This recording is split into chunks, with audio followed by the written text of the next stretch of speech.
Bismillahirrahmanirrahim. Kita baca beberapa pertanyaan yang masuk dari ruang tanya jawab muslimah. Pertanyaan yang pertama dari Fulana dari Malaysia. Assalamualaikum warahmatullahi wabarakatuh, Ustaz. Afwan, izin bertanya, kalau Ana tidak salah, saat melihat keindahan fisik dari saudara seiman kita, maka kita dianjurkan mendoakannya dengan keberkahan agar tidak terlempar air padanya. Lalu, bagaimana jika keindahan yang kita dapatkan dari saudara seiman kita berupa perbuatannya? Misalkan saudara muslim kita berbakat dalam bahasa Arab dan lain-lain. Apakah kita juga dianjurkan untuk mendoakan keberkahan saat memujinya? Barakallahu fikum. Nah, Bismillahirrahmanirrahim. Waalaikumsalam warahmatullahi wabarakatuh. Pertanyaan dari mana itu di grup? Ada yang dari Malaysia. Nah, dari Malaysia, Ustaz. Insyaallah. Barakallahu fiik. Apakah kita dianjurkan juga untuk mendoakan keberkahan bagi saudara kita yang memiliki kelebihan dalam bidang kemampuan? Iya, nah, semuanya. Jadi intinya kalau kita melihat kebaikan pada saudara kita, entah itu fisik atau non fisik seperti ilmunya,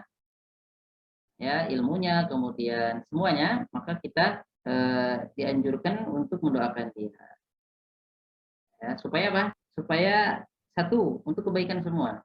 Nah, ketika kita mendoakan dia dengan kebaikan dan keberkahan seperti barakallahu fi, wa baraka fi madza fima indaka, barakallahu fika wa fi malika, mudah-mudahan Allah memberkahimu hartamu, bisa juga ditambah wa fi ilmika, pada ilmu. Ya, kita doakan. Jangan sampai kita mengatakan buset atau gitu ya, atau gila. Nah, jadi itu malahan satu bisa menimbulkan ain. Nah, kata Nabi Shallallahu Alaihi Wasallam, al ainu haq. Ain itu benar. Dulu di zaman Nabi kan ada kisah sahabat lagi bersih-bersih badan sama-sama di sejenis kolam ya. Satu sahabat Nabi kulitnya putih banget, satunya sedang-sedang. Nah, yang sedang-sedang tuh ketika ngelihat yang putih itu istilahnya langsung mengucapkan kata-kata luar biasa begitu ya. Akhirnya apa, sahabat yang kulitnya putih ini nggak bisa gerak, ya nggak bisa gerak, langsung kaku, kena ain. Nah, jadi Nabi SAW merintahkan, halla barokta, kamu kalau melihat sesuatu yang menakjubkan dari saudaramu, hendaknya kamu doakan keberkahan bagi dia.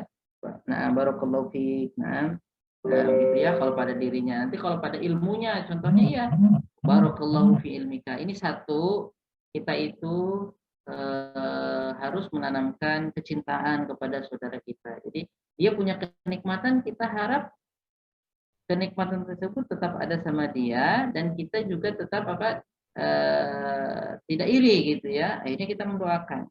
Nah, boleh kita iri dengan catatan iri yang dibolehkan. Nah, dia punya Quran, punya hafalan Quran banyak, bacaannya bagus, kita iri. Saya juga mau kayak dia, tapi tanpa mendoakan kecelakaan bagi dia, tanpa kita berharap hafalan Qurannya atau bacaannya hilang dari dia. Contohnya, mudah-mudahan sakit gigi lah biar bacaannya jelek. Nggak boleh.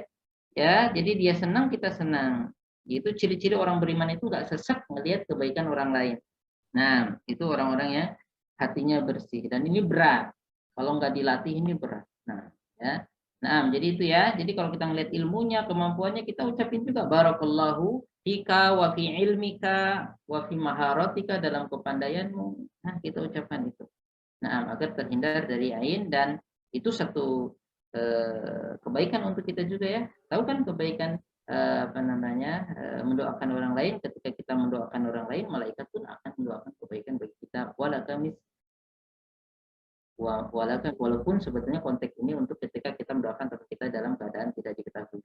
Nah ya, tapi secara umum siapa mendoakan kebaikan bagi saudaranya, Allah nggak akan salah alamat. Pasti Allah juga akan balas dia. Kan ini orang-orang hebat, ini orang-orang mulia, ya, dia sangat-sangat senang dengan kebaikan yang ada kepada saudaranya. Nah ya, barakallahu fiik, wallahu a'lam.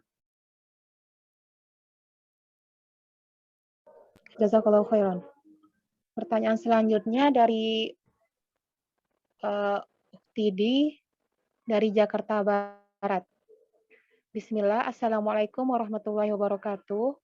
Izin bertanya, yang seharusnya dilakukan ketika nazar, apakah nazar dulu ataukah ta'aruf dulu ya Ustadz?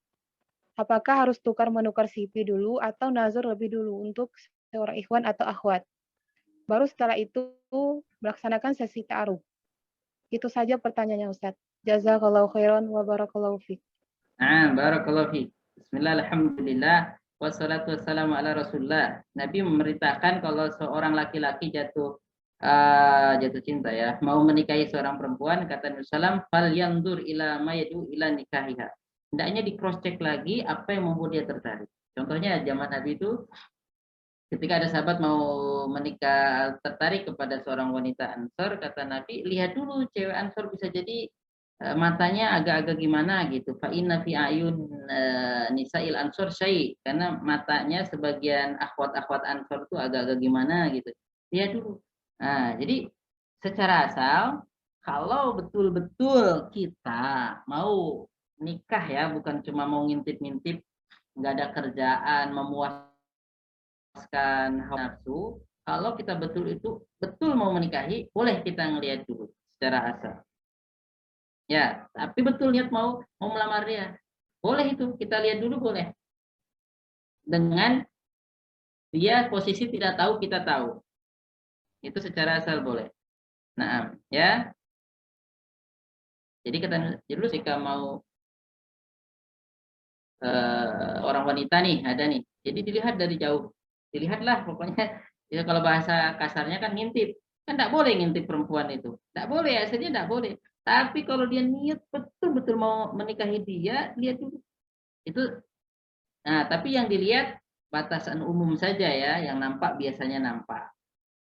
Ya, jangan tidak boleh kalau ngintip dalam keadaan yang ya tidak pakai busana contohnya, enggak. Sebagian ulama ada yang boleh kan. Tapi itu enggak. Jadi sekedar melihat secara umum, lihat dulu enggak apa-apa. Kata Nabi, fal yandur ila mayad'u ila nikahiha. Apa yang membuat dia tertarik? Jadi fisik itu sangat diperhatikan sama Nabi. Laki-laki berhak melihat fisik perempuan. Nah, ya sama, perempuan juga nanti berhak melihat fisiknya laki-laki. Nah, tapi biasanya perempuan tuh malu, ya. Nah, tapi secara umum tuh masing-masing punya hak. Ya, Syekh Abdullah Mutlak kalau nggak salah ya, kata dia. Jadi ya, pokoknya dia tekankan nanti si perempuan ngelihat lagi, perempuan juga hendaknya ngelihat. Nah, kalau perlu pas mau datang tuh lihat dulu. Nanti kalau udah nggak cocok, tolak aja. Ya, yang perlu fisik itu sangat juga Nabi memperhatikan. Nah, jadi yang betul-betul klop, Nabi menganjurkan yang betul-betul klop, cocok ya. Nah, itu jadi secara asal boleh saja melihat kalau betul-betul mau nikah. Tapi sekarang kalau nggak ada niat mau nikahin, ya, melihat-lihat itu nggak boleh, dosa. Dosa. Ya, kita diperintahkan menundukkan pandangan. Itu hanya diberi kebolehan ketika kita ada betul niat kuat mau nikahi seorang perempuan tersebut. Nah, kita boleh melihat terlebih dahulu. Nah, kalau resmi lebih bagus. Ya, maksudnya apa? Jadi seorang laki-laki ini ketika mau menikahi seorang wanita datang ke orang tuanya, Bapak, saya mau melamar anak Bapak. Nah, gitu ya. Kalau Bapak mengizinkan, saya mau melihat anak Bapak. Kapan ketemuan? Karena orang ini mungkin ganteng dan kaya, bapaknya, oh ya siap siap siap. Hari ini secepatnya juga. Nah, akhirnya si perempuan dihadirkan. Nah, di situ ada keluarganya saling melihat, lakinya ngelihat, perempuannya ngelihat. Cuma yang perempuannya biasanya ngelihatnya malu-malu. Makanya kalau bagusnya kata Syekh Abdullah Mutlak, jadi kalau begitu bagusnya pas laki-laki datang tuh perempuan sempat ngelihat dulu. Jadi ngelihat duluan. Karena masing-masing punya hak untuk melihat calon pasangannya. Nah, itu lebih bagus kalau seperti itu tanpa ngintip. Karena ngintip ini takutnya disalahpahami dan memang sebagian orang salah pakai. Ya, ngintip semua. Ya, nah, jadi itu ya. Jadi hendaknya kita kalau mau lebih selamat, langsung datangi walinya. Ucapkan saja, saya mau menikahi mau melamar anak sampean atau saudari sampean. Nah, habis itu ditentukan harinya, saling lihat. Soal tukar-tukaran CV apa sebelumnya itu ya enggak apa-apa, yang penting dipastikan tidak menimbulkan kerusakan atau fitnah ya. Soal mau cari tahu sebelumnya nggak apa-apa cari tahu saja. Yaitu pendidikannya apa, sukanya apa, sukanya tidur bablas nggak pernah sholat subuh, ditanya semua. Cari informasi sebelumnya itu nggak apa-apa. Ya, nah mau tukaran CV atau apa yang pasti hendaknya itu tidak apa namanya menimbulkan hubungan. Jadi kan ada ya istilahnya akhirnya hubungan yang berlebihan.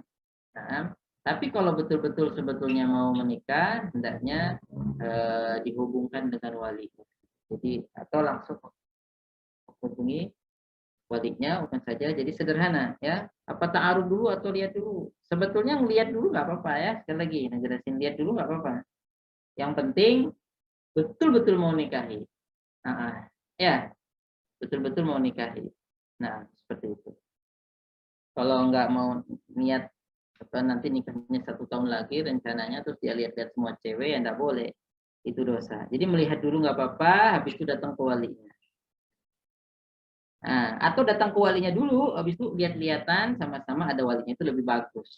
Itu lebih bagus. Pokoknya yang penting harus dicatat betul-betul pas melihat mengidentifikasinya ini betul-betul niat mau menikah. Wallahu a'lam. Barakallahu fiik. Nah, Ustaz, jazakallahu khairan atas jawabannya. Pertanyaan selanjutnya dari saudari dari Riau. Assalamualaikum warahmatullahi wabarakatuh. Semoga Allah selalu menjaga Ustadz beserta keluarga. Izin bertanya, ketika seseorang suami sholatnya sesuka hati, bahkan hanya ketika Jumat saja, sedangkan istrinya sudah berulang kali mengingatkan namun hanya diiyakan tanpa dilaksanakan. Hal ini terjadi berulang kali. Ada kalanya si suami sholat 5 waktu, beberapa waktu kemudian tak sholat lagi. Bagaimana harusnya istrinya bersikap, Ustadz? Apakah hulu menjadi wajib bagi istri? Bismillahirrahmanirrahim. Alhamdulillah wassalatu wassalamu ala Rasulillah. Wala haula wala quwwata illa billahil aliyil azim. Kalau suami sudah dikasih tahu terus dia menyepelekan sholat, berbahaya. Ya, silahkan diajukan saja ke mana? Ke pihak pengadilan agama ya, atau KUA-nya. Nah, yang pertama sih sebelum itu dinasihati dulu, dibicarakan dulu secara kekeluargaan ya, kasih tahu. Nah, nanti masing-masing mengutus. Jadi keluarga istri datang, keluarga suami datang, apa masalahnya? Ketika sudah mereka berdua sudah nggak bisa, akhirnya turun keluarga suami, keluarga istri. Nah, ini ada masalah gini. Nah, kalau masih tetap nggak mau merubah sikapnya, sudah dimusyawarahkan pun, ya hak seorang istri untuk meminta khulu, karena ini bahaya sekali. Nggak sholat 5 waktu itu berbahaya. Kata Nabi SAW, al-ahdul ladzi bainana wa bainahum as-sholah faman tarakaha faqad kafar. Pembeda antara kita dengan orang non-muslim itu adalah sholat. Siapa yang meninggalkan sholat, dia telah kafir. Walaupun ulama berselisih pendapat, apakah kafirnya keluar dari Islam, sehingga nggak boleh kita kafani, nggak boleh kita, maksudnya nggak boleh kita apa namanya, anggap dia sebagai seorang muslim, nggak boleh dikubur di pemakaman kaum muslimin, ya, nggak boleh diwarisi hartanya. Nah, ini pendapat sebagian sahabat dan ulama dari kalangan mazhab Hanabilah ya, kebanyakan. Sebagian ulama bahkan jumhur ulama, selama orang itu masih mengakui kewajiban sholat, ya, masih mengakui kewajiban sholat dan dia itu tidak sholat karena malas, tapi dia merasa dia berdosa, itu tidak kafir. Nah, tetapi dia telah melakukan dosa yang luar biasa besarnya. Nah, dosa yang luar biasa besarnya, dan itu orang nggak baik, berarti orang nggak baik ya. Si istri, nah, berhak untuk mengajukan hulu. Nah, tetapi tetap saja kita pesan, nah, bersabar, seandainya masih bisa bersabar, Nah, mengajar tersebut dan terus mendakwahinya agar kembali sholat ya menjadi baik, itu lebih lebih baik ya. Nah, jadi didoakan sambil didakwahi. Nah, tetapi apabila sudah dimusyawarahkan dengan keluarga semua dan memang mau minta hulu nggak apa-apa. Nah, karena ini dosanya luar biasa meninggalkan sholat. Nah, ya, terus ini pesan bagi yang belum nikah, istri itu betul-betul melihat pasangannya itu yang betul-betul orang baik ya, baik dalam menjalankan ajaran agama Allah Subhanahu wa taala. Ya sama sebaliknya. Laki-laki juga seperti itu. Ya mungkin ini konsletnya setelah menikah. Ya, dulu rajin sholat tapi itu jadi salah pergaulan, jadi nggak pernah sholat, malah sholat. Nah ini tugas seorang istri apabila dia bersabar, terus menasehati suaminya, pahalanya lebih besar karena dia mendakwahi. Nah, tetapi apabila sudah dimusyawarahkan dengan keluarganya, keluarga perempuan, keluarga suami juga ya, nah tetap buntu, tetap nggak mau merubah sikapnya, nah silahkan saja ke apa namanya pengadilan agama untuk mengajukan, dijelaskan atau mungkin mereka akan menasihati si sang suami dulu. Nah, mudah-mudahan Allah Subhanahu wa taala memberikan hidayah kepada dia sehingga bisa merubah sikapnya. Secara asal boleh untuk mengajukan, itu kenapa? Karena sudah tidak sekufu, sudah tidak cocok ya, sudah tidak seimbang lagi. Nah, satunya orang yang melakukan ini lebih parah daripada maksiat-maksiat biasa ya, meninggalkan surat al. Nah, mudah-mudahan Allah Subhanahu wa taala memperbaiki kita dan keluarga kita serta keturunan kita semua. Nah, amin ya rabbal alamin. Barakallahu fiik. Wallahu a'lam. Nah, Ustadz, lanjutan dari pertanyaan di atas, jika maharnya waktu menikah adalah seperangkat perlengkapan sholat dan sebuah mushaf Al-Quran, yang mana mukena dan kain serta mushafnya sudah tak tahu rimbanya, karena rumahnya sempat kebakaran. Bagaimana mengembalikan mahar dari suaminya jika istri mengajukan hulu? Barakallahu fiik. Barakallahu fiik. Barakallahu fiik. Nah, itu karena kesalahan suami. Nah, seorang istri mengembalikan mashab kawin kalau itu bukan kesalahan suami, murni keinginan sendiri, ya seperti kisah di zaman Nabi ada istri sahabat apa namanya seorang sahabat yang sahabatnya dijamin masuk surga, padahal ada seorang sahabat dijamin masuk surga. Nah, Qais ibn Syammas ya kalau nggak salah itu juru bicaranya Nabi. Cuma karena kurang kurang ya fisiknya itu kurang kurang ganteng lah kalau kata orang sekarang. Jadi pendek, hitam, agak gitu ya. Jadi istrinya itu datang ke Nabi, ya Rasulullah, saya itu nggak benci sama sama suami saya ini, nggak benci karena agama, kenapa enggak, cuma kayak saya itu takut saya nanti jadi kufur sama sama dia berkhidmat, kayak kurang kurang suka. Nah seperti itu. Kata Nabi, kamu mau membalikan kebunnya nggak? Boleh, dengan kebunnya. Ya udah, Nabi memerintahkan Qais bin Syammas untuk menceraikan istrinya, tapi dikembalikan. Tapi kalau ini kan kesalahan dulu, nggak sholat. Ya, kayak nanti suami berzina, suami mabuk-mabukan, itu kita minta cerai, kita nggak kembalikan mas kawinnya, kesalahan dia. Ya itu, ya. Nah, jadi yang kita harus mengembalikan mas kawin itu ketika apa? Kita murni dari kita, keinginan itu baik-baik saja. Nah, apakah ini termasuk dalam hadis yang lain? Ya, perempuan kalau nggak ada angin, nggak ada hujan, nggak ada apa-apa minta cerai itu bisa masuk neraka. Nah, ayyuma imra'atin atau talabat min zawjiha at-talaq lam wal jana alaiha haram atau kama qala Nabi sallallahu alaihi wasallam. Intinya wanita yang nggak ada sebab minta cerai kepada suami, nggak ada alasan, itu nanti susah masuk surganya. Gitu ya. Nah, apakah ini termasuk kisah sahabat ini? Tapi Nabi membolehkan. Ini ada alasannya. Kenapa? Karena dia sudah nggak cocok, nggak suka. Tapi dia secara agama, secara akhlak bagus itu suami.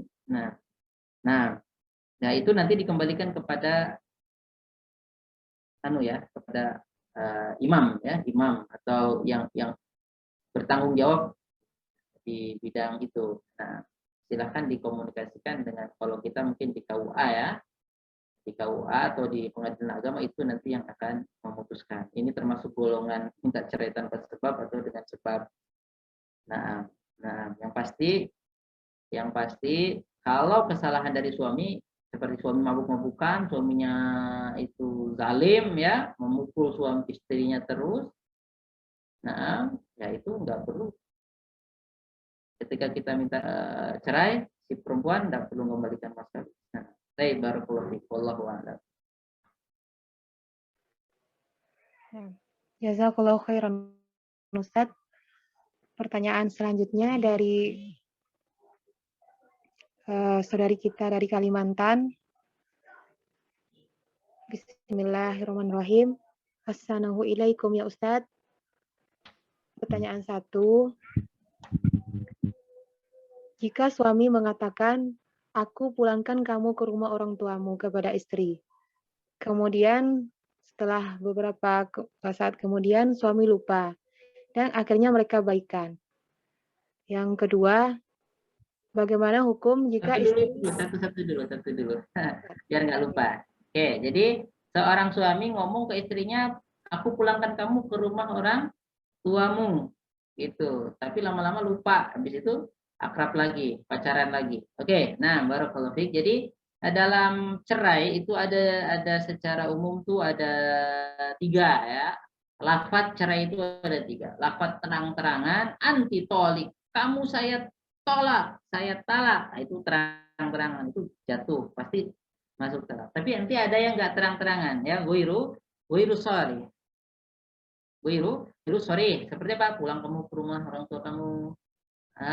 Punggungmu seperti punggung ibuku. Nah, jadi lafaz yang nggak terang. Pulang kamu ke rumah orang tua kamu, ini kan bisa ya memang kayak suruh pulang, suruh apa. Nah, kalau lafaz yang nggak terang begini, gue sorry, itu dikembalikan kepada orang ini. Ente maksudnya apa? Kalau niat cerai ya bercerai. Nah, kalau niatnya menceraikan, tapi kalau niatnya ingin mengasih pelajaran supaya apa begitu, nggak cerai niatnya ya nggak cerai. Makanya tergantung niatnya.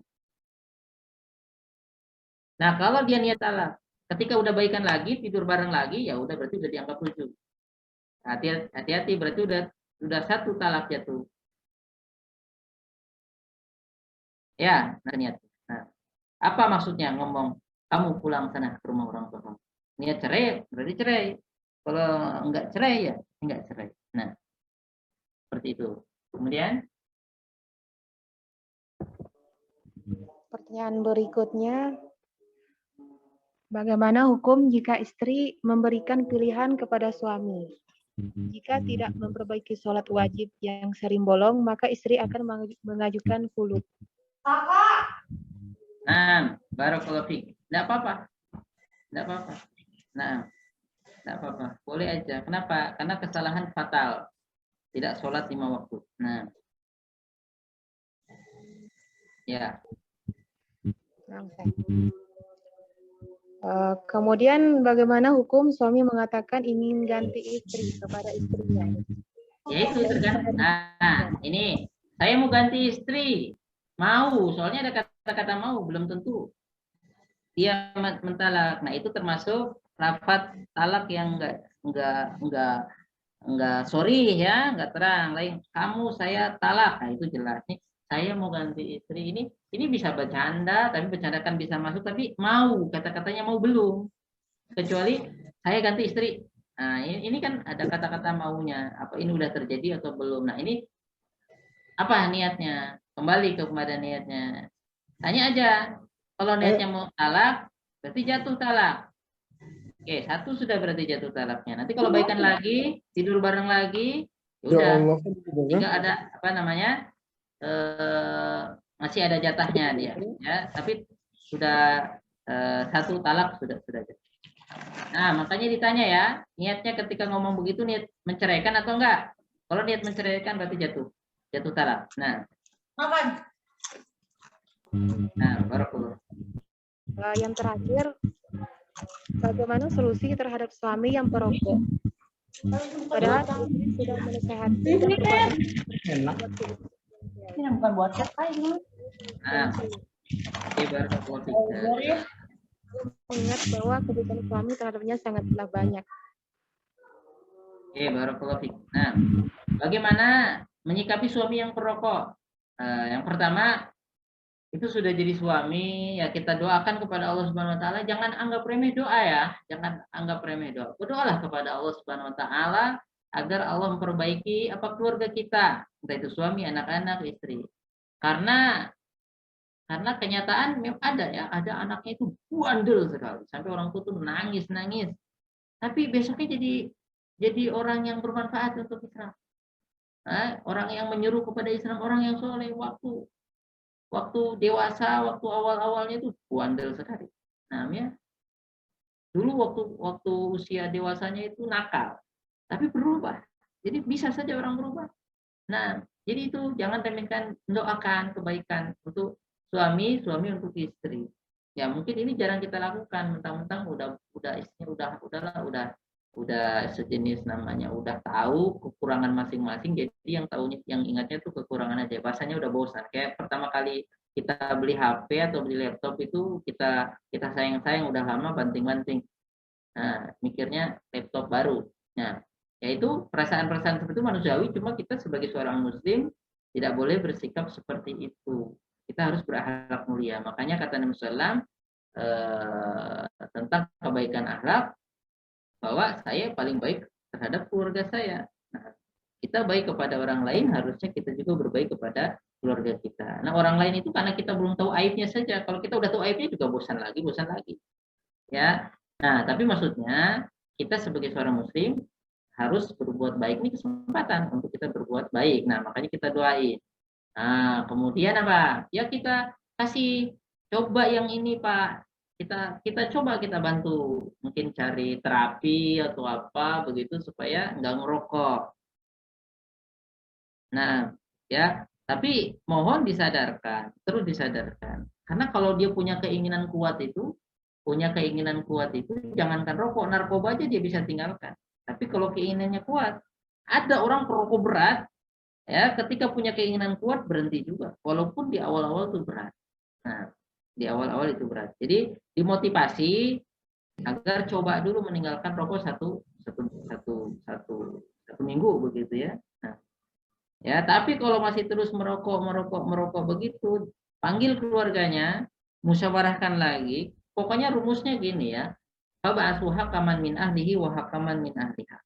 Utus orang-orang bijak dari pihak keluarganya dan dari pihak keluarga kita membicarakan. Ini ada masalah keluarga, kalau seandainya sudah dibahas berdua nggak bisa, nggak apa-apa, kita mengutus orang-orang yang bijak. Nah, itu bisa menjadi perantara untuk mengingatkan. Nah, wakil yang kita rasa dia itu orang yang baik, orang yang adil, itu akan bisa membantu menyelesaikan masalah. Nah, bilang saya itu nggak suka suami perokok. Nanti suami juga boleh punya hak, saya nggak mau punya istri yang perokok. Nah, itu kalau nanti terus sering dibahas dan dimusyawarahkan tidak mau berubah, ya tetap anjuran kita bersabar ya, tetap bersabar itu lebih baik. Nah, bersabar, terus bersabar. Tetapi seandainya memang sudah nggak bisa dirubah, namanya, dan kita merasa terzalimi dengan hal tersebut, ya seperti di bis saja ya, sebagian orang itu di bis itu tersiksa ketika ada yang merokok. Nah seperti itu boleh kita mengajukan. Kalau perempuan tadi itu ya udah terus begini, kita udah terzalim, hidup itu ingin enak, ingin segar, ini malahan seperti itu. Nah ya seperti itu. Tapi tetap saja kita anjurkan agar senantiasa bersabar, menasihati dengan baik, kemudian tadi musyawarah dengan keluarganya, kemudian kasih opsi, contohnya selain merokok diganti dengan yang baik, apa yang itu halal, mubah ya. Nah, bukan rokok. Nah, mudah-mudahan Allah Subhanahu wa taala memperbaiki keadaan kita semua. Nah, Ustaz, apakah masih bisa dibaca satu pertanyaan lagi, Ustaz? Nah, boleh satu lagi. Pertanyaan dari saudari AS. Assalamualaikum warahmatullahi wabarakatuh, Ustaz. Apakah benar bila kita sudah berbakti kepada ibu kita mutlak masuk surga, walau hak-hak orang lain kita terlantarkan, misalkan hak anak dan istri. Karena orang tua selalu berkata bahwa harta anak milik orang tuanya semua. Jadi ketika ibu salah, apakah harus tetap mendukung kesalahan ibu itu? Anak pun juga menasehati. Jazakallahu khairan. Barakallahu fiik. Nah, bismillahirrahmanirrahim. Alhamdulillah wassalatu wassalamu ala Rasulillah. Tidak boleh seorang ibu berbuat zalim kepada anaknya dalam hal apapun. Tidak boleh menzalimi anaknya. Anak pun tidak boleh berbuat zalim kepada orang tua. Nah, jadi boleh nggak mentang-mentang orang tua akhirnya berbuat zalim kepada anaknya? Nggak boleh. Tetap berdosa itu orang tua. Ya. Terus apakah seorang anak harus mengikuti setiap perintah orang tua pada kesalahan? Tidak boleh. La ta'ata li makhluqin fi ma'siyati khaliq. Tidak boleh kita taat sama orang tua kalau seandainya perintahnya salah. Contoh orang tua nyuruh kita apa? Merokok. Orang tua nyuruh kita jual beli dengan sistem riba. Tidak boleh kita taati. Tidak boleh kita taati. Orang tua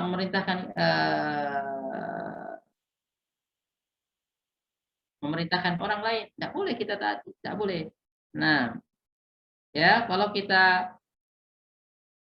taat sama orang tapi kita mendolimi orang lain, bisa masuk surga. Tidak bisa masuk surga kalau kita berbuat dolim kepada orang lain. Kita harus dimaafkan dulu sama orang yang kita ambil hak-haknya, seperti itu. Nah, jadi kalau saya ini udah berbuat baik sama orang tua pasti masuk surga, nggak bisa. Tidak bisa masuk surga kalau kita masih punya utang sama orang lain. Ya, sama siapapun. Makanya istilahnya nanti sebelum masuk surga itu ada kisos. Jadi ada kontoroh namanya. Kontoroh itu sebelum masuk surga. Kontoroh itu di situ Allah kisos. Ya, jadi orang siapapun ini calon penduduk surga harus semuanya betul dibayar semua di sini. Ini kontoroh. Jadi untuk membersihkan dosa. Jadi kita nanti pas masuk surga itu benar-benar sudah putih. Ya, kita pernah punya utang, kita pernah gibah orang, semua di sini diberesin. Bukan enak aja mentang-mentang berbuat baik sama orang tua, pada kita mendolimi orang, ya katakanlah Hitler baik sama orang tuanya, dia zalim sama orang, atau siapa yang sejenis itu, ya. Nah kita baik sama orang tua kita berbuat dosa mendolimi orang lain, enggak, Allah akan selesaikan dulu itu. Nah, tetapi kebaikan kita kepada orang tua itu bisa menjadi sebab untuk kita dapat ridho Allah Subhanahu wa Ta'ala. Tapi kalau perintah orang tua yang salah kita taati, ya kita dapat murka Allah. Karena Nabi mengatakan la ta'ata li makhluqin fi ma'siyati khaliq. Enggak boleh kita taat sama makhluk, kita bermaksiat kepada Allah Subhanahu wa taala. Nah, salah satu bentuk maksiat kepada Allah Subhanahu wa taala kita mendolimi makhluk Allah yang lain. Ya, saudara kita yang lain. Nah, manusia yang lain kita sering. Itu semuanya harus diselesaikan dulu baru bisa masuk surga. Nah, seperti itu. Barakallahu fiik, wallahu a'lam. Ana rasa cukup ya, sudah azan di Jember. Nah, Ustaz, jazakallahu khairan atas jawaban dari pertanyaannya. Insyaallah kita bertemu lagi di program rutin Masjid Peradaban setiap hari ba'da maghrib. Baik, Ustaz, langsung ditutup saja. Nah, saya kembalikan ke pembawa acara inti. Nah, turun atau fadhil.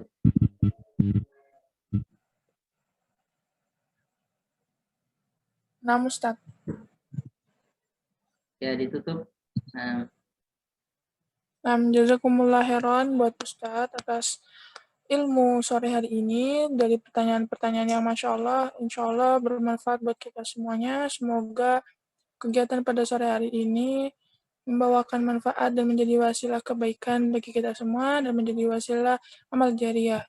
Insya Allah untuk program Masjid Peradaban masih akan terus berlanjut, dan yang belum join ke Telegram kami, silahkan join di Telegram kami di Masjid Peradaban, insya Allah. Kemudian Instagramnya dan Facebooknya juga sudah ada.